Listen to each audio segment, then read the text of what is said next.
Hey guys, welcome back to the channel, man. Today we're gonna take you to the Mille Lacs Lake, you know, right there where it was our final Bass Pro Tour event of the year. Didn't end like I wanted it to, and I was that close to it, ending like at least one of the goals that we all have at the end of the year. And I'm gonna try to show you what I think I did wrong, and hopefully you can learn from my mistakes. On the top of the mountain.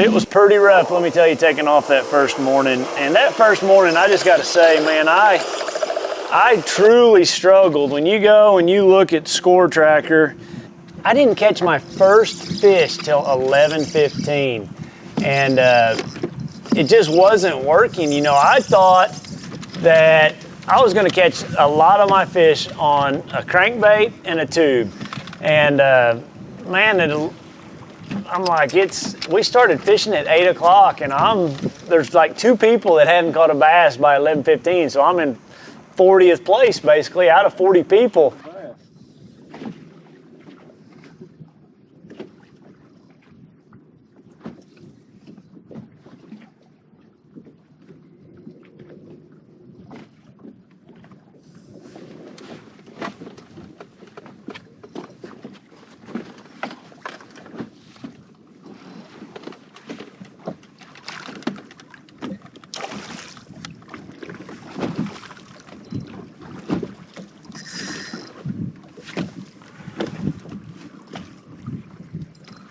And really dug myself a hole. But finally at 11:15, I catch this fish right here. You talk about getting a weight off your shoulders just to get a bite. You know, things had really calmed down, and I picked up a drop shot. I just, you know, I really wanted to catch him on a tube, like hopping it and reeling it and moving it around, because that's how I caught him in practice. And I had a really good practice between a tube and a crankbait. I tried hard for, you know, 3 hours, 4 hours to make that work that first morning, and it just did not work at all for me.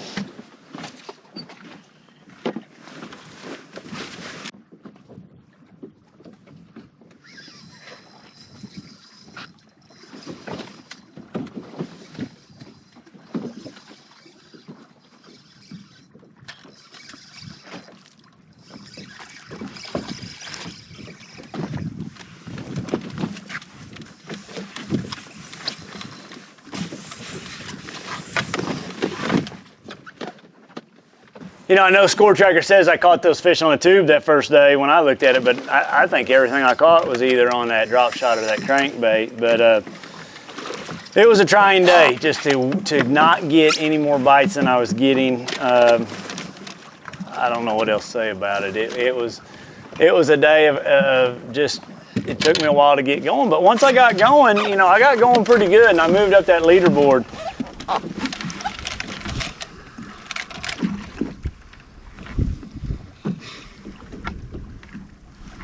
We found 6 ounces.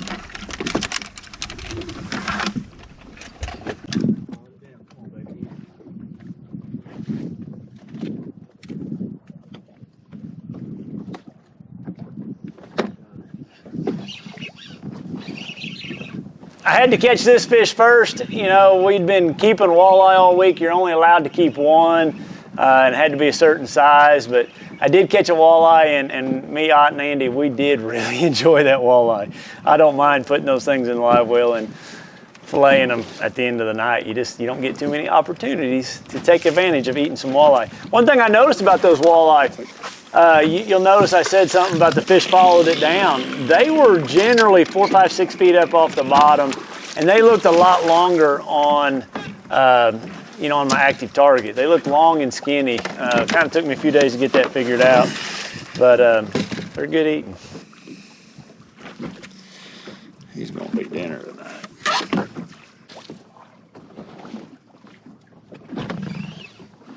You know, once I got started catching fish that day, when I went through and I look at Score Tracker, you know, I caught one at 11:15, one at 11:32, then at 12:55, 1:05, 1:11. You know, I had 3 really quick fish catches. Those fish all came off a rock, and looking back on the adjustment I made, let's say from 8 o'clock till, you know, 1 o'clock, I just kept getting shallower. You know, when I'd been there in the past, there were five fish events, and I caught them deeper than the rest of the field. You know, 25, 26, 27 feet, a lot of them. And I tried that really hard because I have so many big, deep rocks out there on that lake, and I had bites on those rocks in practice, you know, especially those 18 to 22 foot rocks, 23 foot rocks. But, you know, looking at this event, you know, a lot of my bites came a lot shallower than I've ever fished. And I think the people that really won and really did good, you know, a lot of the top 20, top 15, they caught them really shallow, you know, 4, 5, 6, 7 feet deep at the most. I've never fished that lake that shallow. 3 pounds, 2 ounces. And 7th fish, 2 pounds, 15 ounces.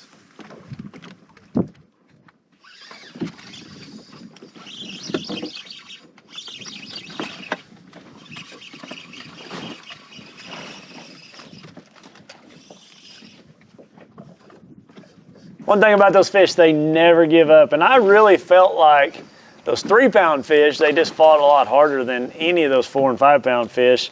And I never caught any of the 5 pound fish in the tournament. I had quite a few of them I felt like in practice, but come tournament day, I'm just telling you guys, it was an all-time grind. For whatever reason, it really struggled on me.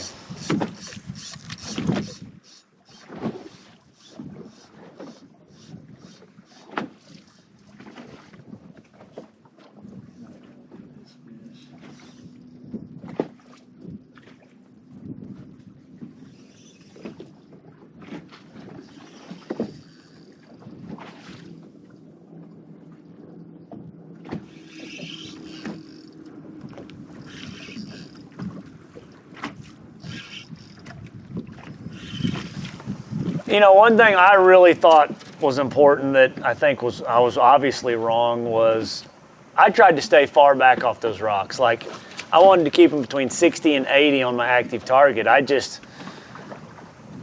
got some stigma in my mind that all these electronics are affecting fish, and I don't think it affected these fish. When I looked at how the other competitors were fishing, and you know, kind of what I heard, these guys were getting on top of these rocks in 13, 15, 16 feet of water, which is just unheard of to me. I'm trying to stay as far back off of them, be super quiet, and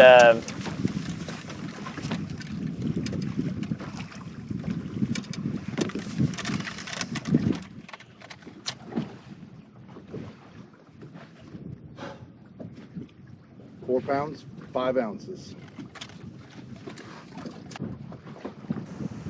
it took me a lot of time to make that perfect cast. Yeah, you still have that active target looking at that rock, but you know, the further you are with that active target, the broader that band gets. So, you know, I may be 10 feet out there and I'm trying to cast at a rock that's only 3 feet wide. It might take me 2-3 casts, especially with the wind and the waves and moving around all the time.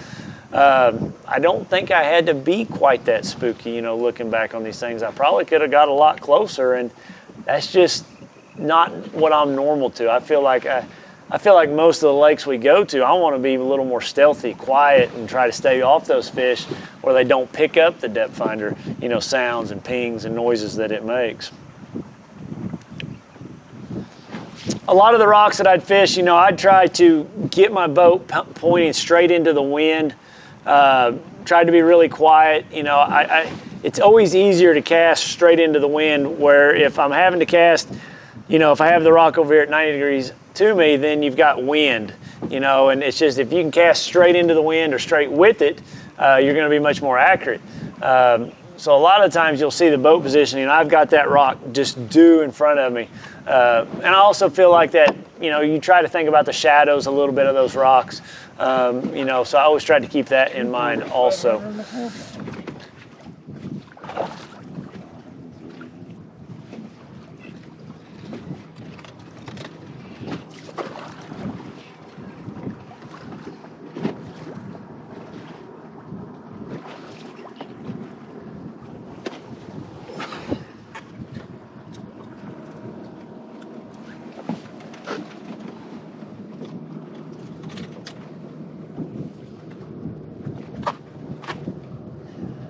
2 pounds, 12 ounces.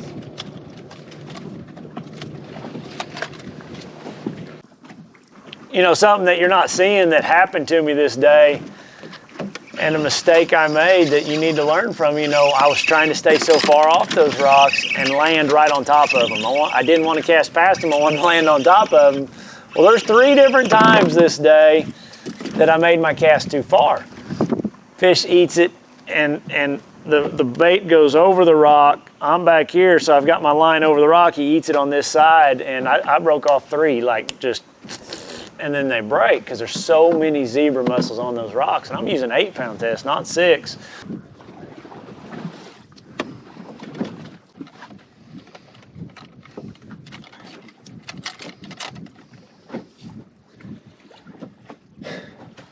Three pounds, 10 ounces. Try it again. 0. Good.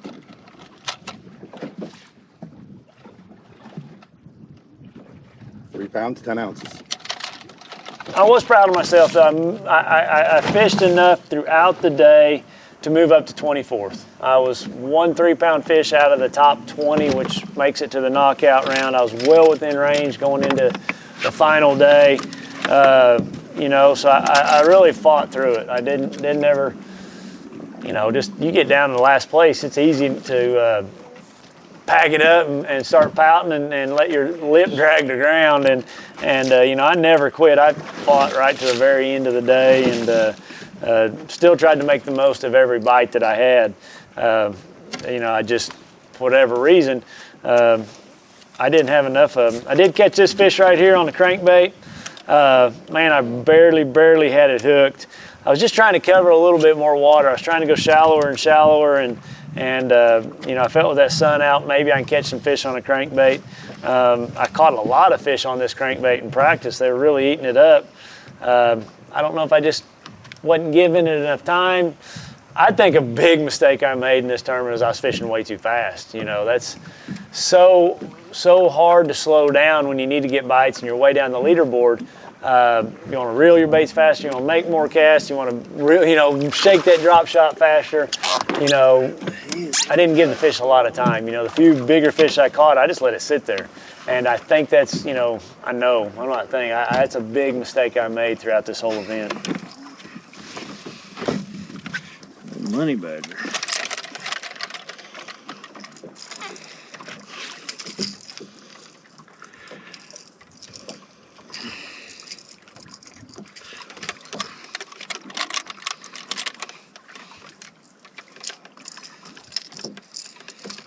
Three pounds, 1 ounce.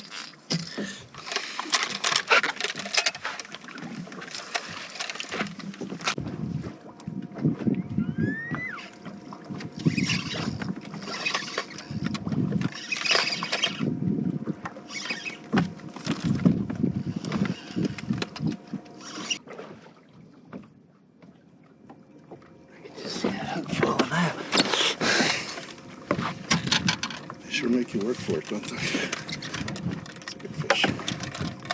3 pounds, 13 ounces.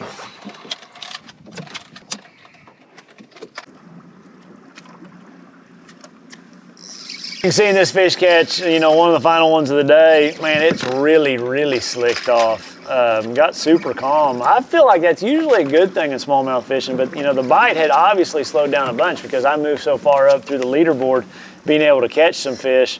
But man, it got calm out there for as rough as it was, you know, in practice. I had a video on my social media trying to idle out of a spot, and I just had water crashing everywhere, you know. And you can't do anything about it when you're idling around looking for rocks. But that was a particular bad spot because it was really shallow and there was nothing I could do.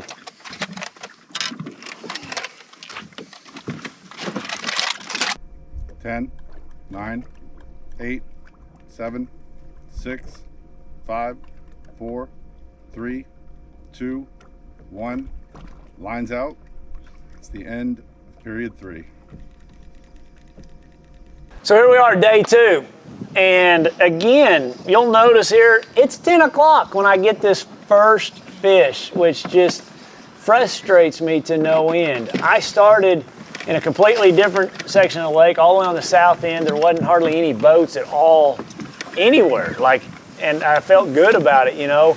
And I had a few bites down through there on some 10 to 13 foot deep shoals, and fished some new water that first 2 hours, and nothing, a couple walleye actually. And it's just frustrating for me because I felt like I made the adjustments that second morning, just throw a crankbait, a bunch more cover, a bunch more water to take advantage of that early morning bite. And I get my first bite at 9:56, so it still was not any earlier. Just frustrating. So I just went back to fishing rocks. You know, that's just the only way I've ever fished Mille Lacs. And you know, instead of trying to use that tube like I really used that first half of the first day, to no avail. You know, I just really worked over that drop shot, and you know, that's how I caught my fish. I had the first one right there at 9:56. Had another one real quick at 9:59. There's quite a few more swimming around that rock, but I wasn't ever able to get any more. And I did move a little shallower. You know, I didn't waste any time that morning out deep. I started my search in that 12, 13 foot of water. 0 ounces.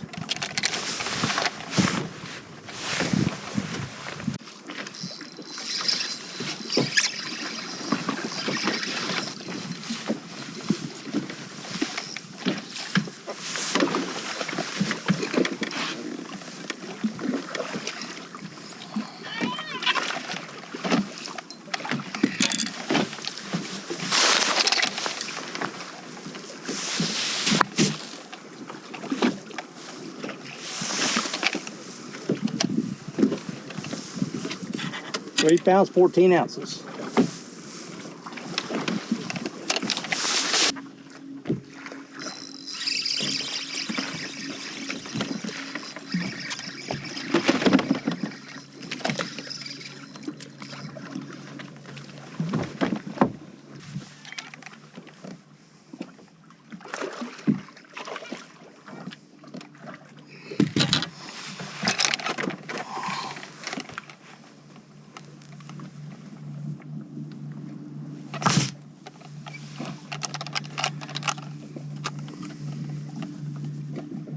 £3, 8 ounces. 3/8.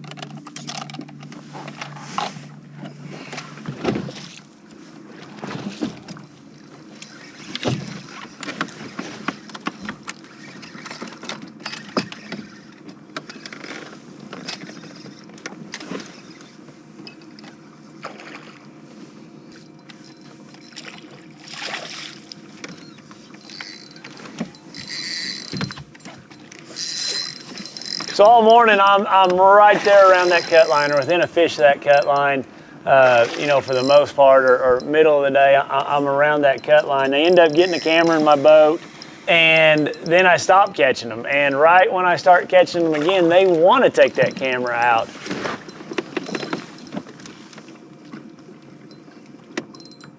On this day two, guys, I just got to tell you, you know, the backup camera, you know, I've only got one camera angle working this day. For whatever reason, the GoPro in the back didn't go that day. So you'll notice, you know, some of this footage throughout day two, we just don't have two angles. I apologize for that, but that's the nature of GoPros.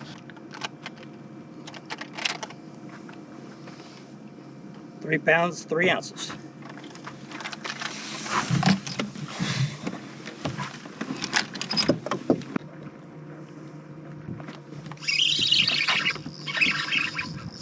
And it's just kind of a frustrating deal because, you know, I know in my mind I'm going to catch them. They're taking the camera out, and it's just a waste of my time to put that camera in, put that camera out, put that camera in. So I was pretty uptight when the whole process was going down, you know.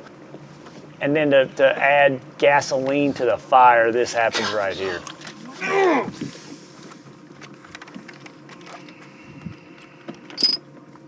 All right, guys, that moment right there, I mean, that's a 3.5, 4 pound fish. It doesn't matter how big it is because I land that one fish, I've finished a couple places higher, and all I needed was 2 points. 2 points to make the REDCREST. And it's a hard pill to swallow. You know, I continue to fish the rest of the day. I catch a few more fish. There was a bunch of fish right here where I was at. I wasn't able to get enough. I felt like I was going to be able to.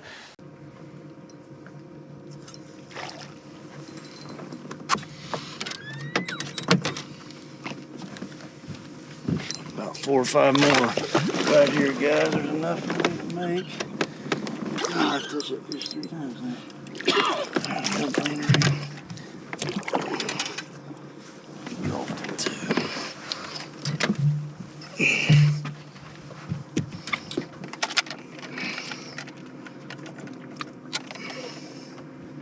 £3, 9 ounces.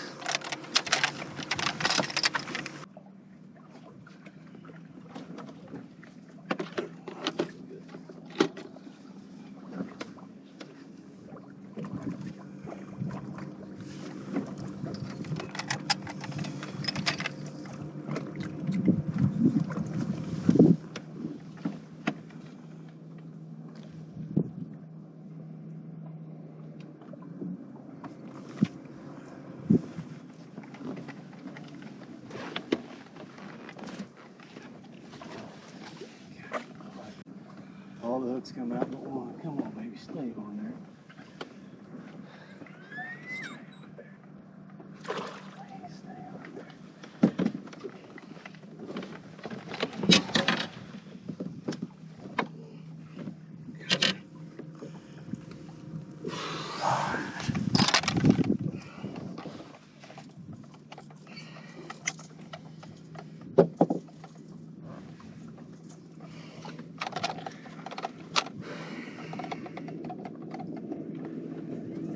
£4, 0 ounces.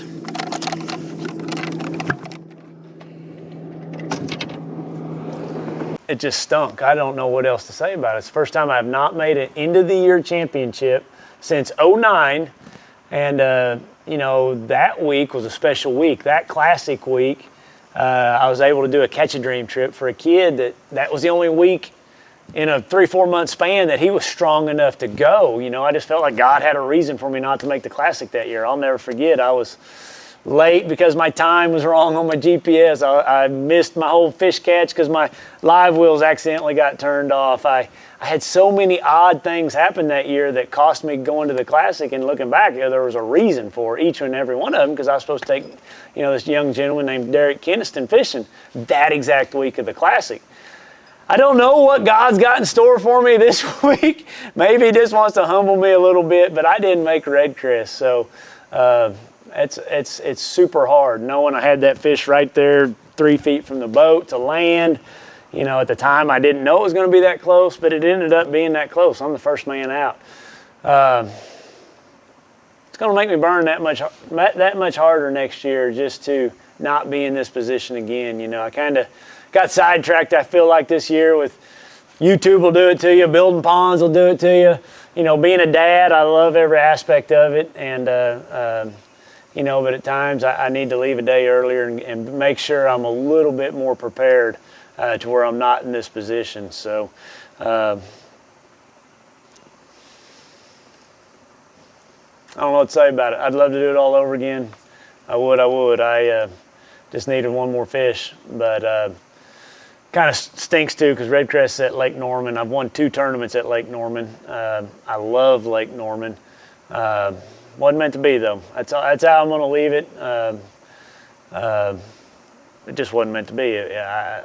I didn't get it done. So with that said, guys, I'm going to do my power stop breakdown. I ended up catching all my fish this week on 2 baits. You know, the little trooper, I was drop shotting that with a little #1 Berkeley hook. For the most part, I had a 3/16 weight. In those mornings when it was really windy, I'd have a 1/4. When it got calm, I'd go down to an 1/8. But I just had it rigged on a 6.9 or a 7.1 medium action rod. It really didn't matter as far as the rod. The length's the same. Just a Johnny Morris Platinum Signature reel, 10-pound braid with an 8-pound leader. I don't have the leader on this rod. But the big thing was the weight. If you had too big a weight, I felt like it just came down too fast. A lot of those fish would eat it on the initial fall, And you know, it's really important too not to have that hook go too far in the end of it. You know, I just barely had that hook in it, and that crawdad would just fall real naturally. I just noticed a lot of those fish had orange crawdads in their mouth or spit them up as they were coming up. I felt like that little trooper was just the perfect imitation of it. I mean, when I got it around a bass, they'd bite it. It just, I wasn't around enough bass. Now the crankbait that I was using wasn't the exact crankbait. Well, it's the exact crankbait, but not, it's exact color, exact bait, just not the one I was throwing. You can see it's, the bill's still in good shape on it. It was wore down.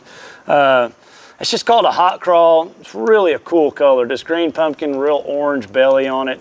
I mean, they'd eat that thing. It worked really, really well. It's really the first time I've thrown the Money Badger, but it's a bait I'm gonna throw a bunch more. Had that rigged on 12-pound test, a 7.6 medium heavy action cranking rod, a 6/8 to 1 cranking reel. And looking back, I should have slowed that down. You know, they wanted that thing fairly slow. It's kind of opposite of what you would think a smallmouth would want. But that was my setup. Those were the baits that I used. I just needed one more.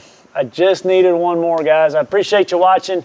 We'll be back out here next week. We will be out on the water. I think we're gonna have a great video for you next week.